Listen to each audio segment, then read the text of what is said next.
Well, hello there. Welcome back. First, the good news. Our very own Benjamin Hall is out of Ukraine and, I hear, is in good spirits after being seriously injured. We're all very relieved to finally hear some good news. And finally, Ben and I have something in common. We both suffer. He's in a hospital with strangers, and I have my mother-in-law living with me. Relax, freaks, it's a joke. Now, the last time I talked to him, we planned to get drunk when he's back in NYC, and I'm holding him to it. Mainly because he has a British accent, a perfect hairline, and a charming demeanor. I'm just going to tell everyone he's in one direction and hope I get the leftovers. It's disgusting. So as we were on the brink of World War, what are the media geniuses obsessing over? Well, did you see the Atlantic magazine's take on Ukraine? The headline, quote, "On top of everything else, nuclear war would be a climate problem." Yes, that's the priority. A country gets vaporized, but it's also 1 degree warmer for the shell-shock survivors, and God help them. If you're a radioactive zombie, you might forget to sort your recycling on trash day. Or worse, the fallout would cover the coexist sticker on your Prius. Try applying that logic elsewhere. Sure, you might get terminal cancer, but imagine what that does to your tennis elbow. But if only it was the media that was this myopic. The House Dems want Biden to declare a national climate emergency. And why not? Climate emergency is the left's second favorite freakout when blaming everything on racism wants to take the night off. The goal? To ban oil drilling on federal lands. It's more proof the left are in lockstep with what Putin wants, for us to be dependent on other countries like his for energy. Personally, I think all this green talk is Russian propaganda. That's right, lefties. It's you who are Putin puppets, not me. Speaking of, Putin actually claims he now wants reparations for Alaska. And I say, why not? How about 40 acres in Joy Behar? Now, the Dems are also calling to end fossil fuel subsidies. I'm for that if by fossil fuels they mean the 5 bottles of Ensure that Joe drinks a day. Of course, how does that help the average American? Well, it doesn't, and that's the point. It's part of the ideology of punishment, which is not just the name of my favorite club downtown. I have my own whip locker. But it's also how the left views policy. They don't mind high gas prices. They want them to punish us for being greedy capitalists. If I sound like AOC right now, that's the point, too. Our energy policies are being shaped by someone who should be making banana daiquiris at Applebee's. This also is why they deny the crime wave and let violent thugs off scot-free, to punish us for 400 years of oppression. Apparently, elderly Asian women must have owned slaves, too. They also lauded riots as protest. That's punishment for your uncaring economic system. Let us have free stuff or die. And of course, you should wear masks indefinitely, they say, because you deserve it. It's not about safety, it's about punishment. Otherwise, they'd wear masks, too, at their award shows and gala events. But really, it's because they can't stand to see you smile, hear you speak, or know that you're breathing freely without their permission.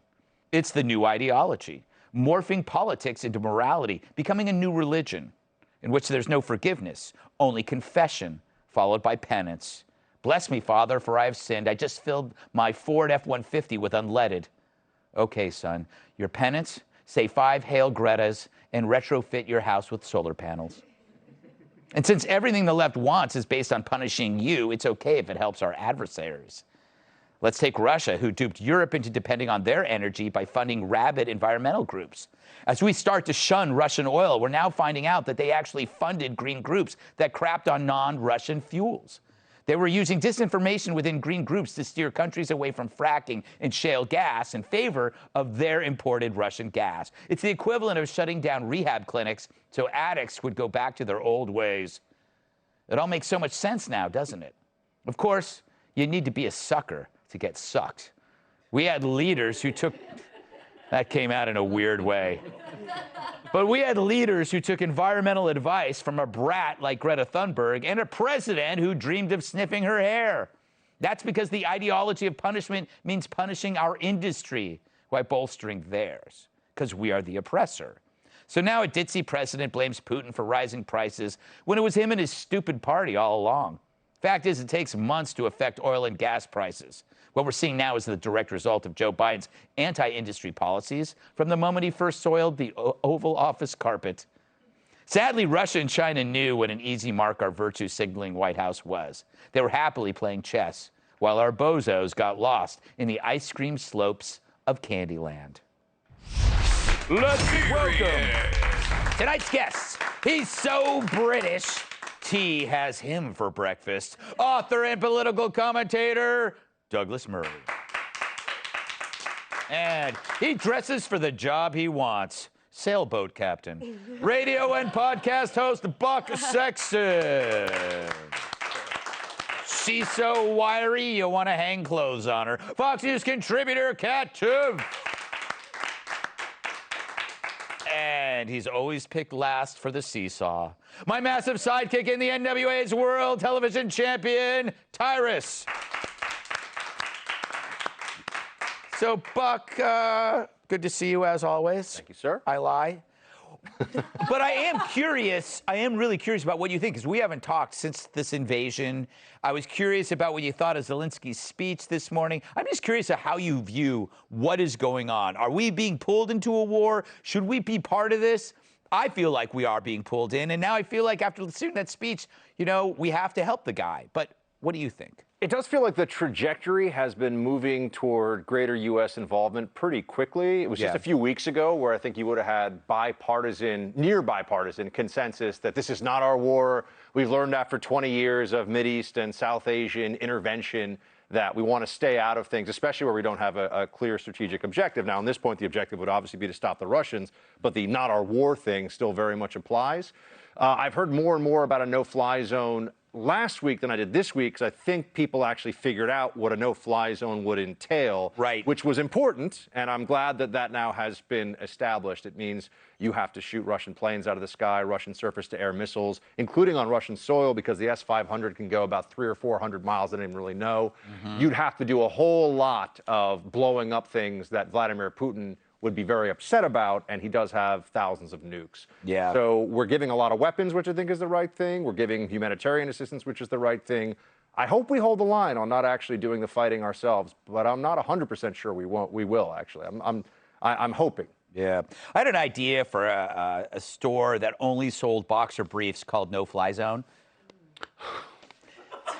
Douglas, England invaded a lot of countries. Admit it. When? I don't know.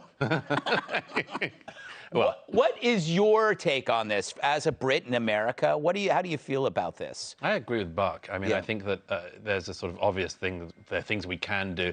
There's an obvious thing we just got to make sure we don't do. Yeah. Spark World War III. Right. But yeah, I mean, it's a tricky time because we seem to have been lurching from disaster to disaster in the last few years. Yes. We sort of, to such an extent that people have forgotten. I mean, thank God the one good thing that happened when Vladimir Putin invaded Ukraine was that we got rid of Tony Fauci. There he went. He just disappeared. We haven't seen from him since. And the same thing in the UK. The government's advisory group on COVID disbanded. Right. So like, it was almost as if we could cope with one massive event at a time. So before this, we had COVID, and then before COVID, we had Trump. We had racism. Yes. We had, all that. We had Russia collusion, of course. And as you referred to in your opening monologue, actually there has been Russian collusion in recent years, and it's one that nobody bothered to talk about, particularly not on the left, which was Russia funding all these green movements and others to persuade countries like my country of birth not to frack. In fact, this week, as Boris Johnson is going around the Middle East persuading all these charming regimes to pump more oil, they are filling in the 2 sites in the UK which they explored for fracking and filling them with cement. It's like, none of it makes sense. It only happened because the Russians helped to terrify us through the Green Lobby that fracking was this incredibly dangerous thing that would cause earthquakes and tsunamis, rather than, as most of the time, a rumble that's no bigger than an average freight lorry. It is amazing because you think about, Tyrus, like for the past 10 years, all the stuff, all the documentaries, all the Hollywood celebrities, all the stuff about fracking might have all been driven by Russia, or at least paying for that. Yeah. Because when they get this script, they never ask who wrote it. It sounds good. I mean, the uncomfortable truth, and then the latest thing where a nuclear war is going to be bad for the climate. You think? It's not. It's designed to wipe out all life, scorched earth. The good news is for the woke is that once the giant cloud of death fills over the sky, the Earth will cool 2 degrees. So it will be a little bit cooler in the ash-filled world we're walking around in with no water you can drink and food, but it will be cooler. Yes. So yes, they're right. It will be bad for the environment. And everyone within 7 miles of it at first, and then everyone within 400 miles of it, because radiation tends to grow. So it's just, yeah, they got it right. They just not even close on getting it right. I just hope that, like, if there is a catastrophic climate change and nuclear war, that they cancel each other out, right?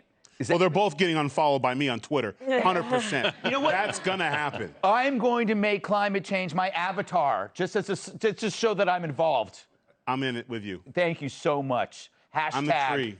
Hashtag, we don't like bad I'll be the things. tree, and you can be a little squirrel. You can be the acorn. Oh, you know how I like the nuts. Okay. Well, I did it to myself. You walked You were into supposed it. to walked in, You eyes walked- wide shut.